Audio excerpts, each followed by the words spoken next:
ఎర్రప్ప కనిపించట్లేదంట. ఎర్రప్పని ఎవరు ఎత్తుపోయారట. పోలీసులు ఎత్తుపోయారా లేకపోతే ఇంకేమైనా కిడ్నాప్ చేసి తీసుకెళ్లారా? ఒక 2 రోజుల నుంచి తీవ్రంగా ఈ విషయం డిస్కషన్ అవుతుంది. ఎర్రప్ప ఎవరు అనుకుంటున్నారా? ఎర్రిపప్ప కాదండి, ఎర్రప్ప. ఆ ఎర్రప్ప ఎవరో కాదు, అజయ్ బాబు. ఇప్పుడు గుర్తొచ్చింది కదా అజయ్ బాబు అనే పేరంటే, అదే పాస్టర్ అజయ్ బాబు. ఆయన అసలు పేరు ఎర్రప్ప, కానీ అజయ్ బాబు అనేటువంటి పేరుతో కూడా ఈయన పాస్టర్ రూపంలో తిరుగుతూ ఉంటాడు. ఈయన గురించి చెప్పాలంటే ఆయన ఒక ప్రముఖ హిందూ అతను. ఈ విషయం చాలా మంది తెలియదు. ఇవన్నీ కూడా ఎఫ్ఐఆర్లో ఉన్నాయి. ఒక హిందూ అయి ఉండి అతని యొక్క సర్టిఫికేట్లో ఇప్పటికి కూడా హిందూ అనే ఉంటుంది, ఎవరైనా వెళ్ళి చూసుకోవచ్చు. తను పాస్టర్ అని చెప్తూ ఈ యొక్క మత ప్రచారాలు చేస్తూ బాగా డబ్బు సంపాదించాడు ఈ అజయ్. ఒకప్పుడు ఎక్కడో తిరిగేవాడు, ఈ రోజున జామ్ అని తిరుగుతున్నాడు. మరి ఈయన అరెస్ట్ చేశారంటే ఎందుకు అరెస్ట్ చేశారు అనేటువంటిది ఇప్పుడు ప్రముఖ ప్రశ్న అన్నమాట. అందరూ అంటున్నారు హిందూ సంఘాల వాళ్ళు అరెస్ట్ చేశారు, హిందూ సంఘాల వాళ్ళ వల్ల ఇతను అరెస్ట్ కాబట్టి. ఇతను అరెస్ట్ చేయడానికి ప్రధాన కారణం ఏంటంటే ఒక క్రిస్టియన్ అతను ఇతని మీద కేసు పెట్టాడు. అజయ్ బాబు మీద క్రిస్టియన్ మతానికి చెందిన ఒక వ్యక్తి కూడా కేసు పెట్టడం జరిగింది. దాన్ని బేస్ చేసుకొని అజయ్ బాబుని అరెస్ట్ చేశారు. అంతేకాకుండా హైదరాబాద్లోని హిందూ సంఘాల జేఏసీ కూడా ఆయన పేరు మీద కూడా కేసు పెట్టడం జరిగింది.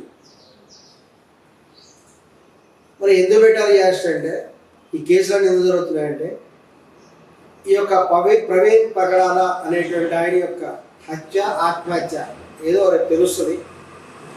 పోస్ట్ మార్టం త్వరలో రాబోతుంది. ఈయన తీవ్రంగా ప్రతిఘటించేశాడు. హిందూ సంఘాల వాళ్ళే హిందువులే హిందూ మఠం చేయించారు, వాళ్ళు అంతు తెలుస్తున్నాం, అది ఇది ఇష్టం వచ్చినట్టు నోటికి ఏది ఉంటే అది మాట్లాడాలి. సమాజంలో శాంతి భద్రతలు రెచ్చగొట్టడానికి తీవ్రమైన ప్రయత్నం చేశాడు మన ఎర్రప్ప, అదే అజయ్ బాబు. ఈయన ఎంత గొడవ చేయాలని చూసినా హిందూ సంఘాల వాళ్ళు ఎంతో సంయమనం పాటించారు. ప్రవీణ్ పగడాల వారు ఆయన చనిపోక ముందు తన వాంగ్మూలం ఇచ్చినట్టుగా ఒక వీడియో కూడా ఆయన పెట్టాడు. ఆ వీడియోలో ఉంది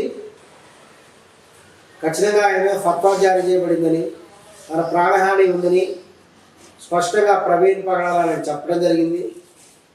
దాని ప్రకారము ఖచ్చితంగా ఎంక్వైరీ చేయాల్సిన అవసరం ఉంది. ఎందుకంటే మన వాంగ్మూలాన్ని ఖచ్చితంగా కూడా పరిగణలో తీసుకోవాలి చట్ట ప్రకారం. సరే, ఆ దిశగా కూడా చట్టపరంగా ఉండేటువంటి ఆ చర్యలు జరుగుతున్నాయి. ఇక్కడ గమనించినట్లయితే పోస్ట్ మార్టం రిపోర్ట్ ఎందుకు ఆగింది, ఇన్ని రోజులు ఎందుకు పట్టింది అలాగే మనం జాగ్రత్తగా గమనిస్తే కొన్ని కారణాలు కూడా ఉండొచ్చు. లా అండ్ ఆర్డర్ కాపాడటమే పోలీసుల ప్రధాన బాధ్యత. శాంతి భద్రతల పరిరక్షణే చూడటమే పోలీసు యొక్క బాధ్యత. మనం గమనించినట్లయితే హత్య జరిగిన సమయంలో రంజాన్ మాసం నడుస్తున్నది. అత్యంత సున్నితమైనటువంటి సమయం అది. ఎక్కడ ఎటువంటి తేడా వచ్చినా మత ఘర్షణలు చెలరేగే అవకాశం ఉంది. మన ఈ అజయ్ లాంటి వాళ్ళు ఇక మత ఘర్షణలు రెచ్చగొట్టడానికి రెడీగా ఉన్నారు. దానికి తగ్గ కామెంట్స్ చేయడం జరిగింది. ఇంకొక ఆయన అంటాడు విపరీతంగా, వాళ్ళ అంతు చూస్తే ఇది చేస్తాం అది చేస్తాం, బహిరంగంగా కూడా జనాలు రెచ్చగొట్టే విధంగా మాట్లాడారు. తర్వాత శ్రీరామనవమి వేడుకలు, ఈ యొక్క వెంటనే శ్రీరామనవమి ఉంది, శ్రీరామనవమి కళ్యాణాలు ఉంటాయి, ఊరేగింపులు ఉంటాయి. వీటన్నిటి దృష్ట్యా కూడా వాటిని కొంత కూడా ఆపేయటం జరిగింది. శ్రీరామనవమి అయిపోయింది కాబట్టి, పట్టాభిషేకం మహోత్సవం కూడా అయిపోయింది కాబట్టి ఇప్పుడు ఆ యొక్క పోస్ట్ మార్టం అనేటువంటిది దాని యొక్క వివరాలు బయటకు వచ్చే అవకాశం ఉంది. ఈ సమయంలో కనుక అజయ్ బాబు లాంటి వాళ్ళు బయట ఉన్నట్టయితే చాలా ప్రమాదం సమాజానికి. వీళ్ళు తప్పనిసరిగా మత ఘర్షణలు చెలరేగే విధంగా మాట్లాడతారు, హిందూ సంఘాల మీద అసత్య ఆరోపణలు చేస్తారు కాబట్టే ముంజాగ్రత్త చర్యగా ఆయన్ని లోపల పెట్టడం జరిగింది. ఇక అనేక మంది మీద కామెంట్ చేస్తున్నారు. హమారా ప్రసాద్ అరెస్ట్ చేయించాడని, రాధా మనోహర్ దాస్ అరెస్ట్ చేయించారని ఈ విధంగా కూడా చెప్పడం జరిగింది. నిన్ననే హమారా ప్రసాద్ గారు ఒక వీడియో కూడా రిలీజ్ చేశారు. ఆయనతో కూడా మేము మాట్లాడాం. ఆయన చెప్పినటువంటి వీడియోలో స్పష్టంగా చెప్పారు, ఈ యొక్క ఎర్రప్ప అలియాస్ అజయ్ బాబు మీద కేసు పెట్టింది ఒక క్రిస్టియన్ వ్యక్తి, దాన్ని బేస్ చేసుకుని ఆయన్ని అరెస్ట్ చేశారని హమారా ప్రసాద్ గారు స్పష్టంగా చెప్పారు. ఆ కేసు పెట్టిన వ్యక్తి ఇంటర్వ్యూలు కూడా యూట్యూబ్లో అవైలబుల్ ఉన్నాయి, చూడదలుచుకున్నారు చూడవచ్చు. ఇక రాధా మనోహర్ దాస్ వీరందరూ ఏంటంటే ఎక్కడైతే కూడా వీళ్ళ మీద విపరీతమైనటువంటి ఈ యొక్క ప్రచారం జరుగుతుందో, అసత్యంగా మాట్లాడటం, అసభ్యంగా హిందూ మతం మీద చేస్తున్నారో, వీళ్ళందరూ దాన్ని ఖండించుకోవడానికి తమంతా తాము ప్రజల్లో పుట్టినటువంటి బయటకు వచ్చినటువంటి వాళ్ళు వీళ్ళు. అంతేగాని హత్య రాజకీయాలు అనేటువంటిది కూడా హిందూ మతం వాళ్ళు ఎప్పుడు కూడా మేము ప్రోత్సహించలేదు, ఎప్పుడు వీళ్ళు అనలేదు కూడా. ఇక కొంతమంది ఇక ముస్లిం మతంలో ఉన్నటువంటి గురువులు కూడా, షఫీ లాంటి వాళ్ళు, వీళ్ళందరూ కూడా హత్య జరిగిన వెంటనే వీళ్ళు వెళ్ళిపోయారు. మరి వీళ్ళు ఎందుకు వెళ్ళారు అక్కడికి అనేది ఒకసారి గమనించాల్సిన విషయం. వెళ్ళేసి చాలా జాగ్రత్తగా మాట్లాడి హిందూ మతం మీద డైవర్ట్ చేయడం జరిగింది. దీని యొక్క హుందా తీసుకొని ఈ యొక్క కేఏ పాల్ లాంటి వాళ్ళు రెచ్చిపోయారు. ఆయన అంటాడు, అనేక దేశాల్లో ఉండేటువంటి 100 కోట్ల మంది క్రిస్టియన్లు, అనేక దేశాల్లో ఉన్నటువంటి 100 కొద్ది ముస్లిమ్స్, వీళ్ళందరూ కూడా హిందూ మతం మీద దాడి చేస్తారు అనే విధంగా కేఏ పాల్ చెప్పారు. ఖచ్చితంగా కేఏ పాల్ గారు మేము చెప్తున్నాము, మీతో ఛాలెంజ్ చేస్తున్నాం, నాతో డిబేట్కి నీకు చేత అయితే రమ్మని కూడా నీకు సవాల్ ఇస్తున్నాం హిందూ మత సంఘాల తరఫున. అంతేకాకుండా మీరు ఒక నెంబర్ ఇస్తారు, వాట్సాప్ నెంబర్ అని, దానికి ఎప్పుడు చేసినా స్విచ్ ఆఫ్ ఉంటుంది.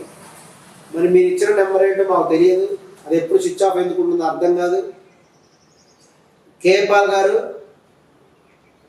మీరు ఒకప్పుడు ప్రముఖ స్థాయి, అంతర్జాతీయ స్థాయిలో ఉన్నారు.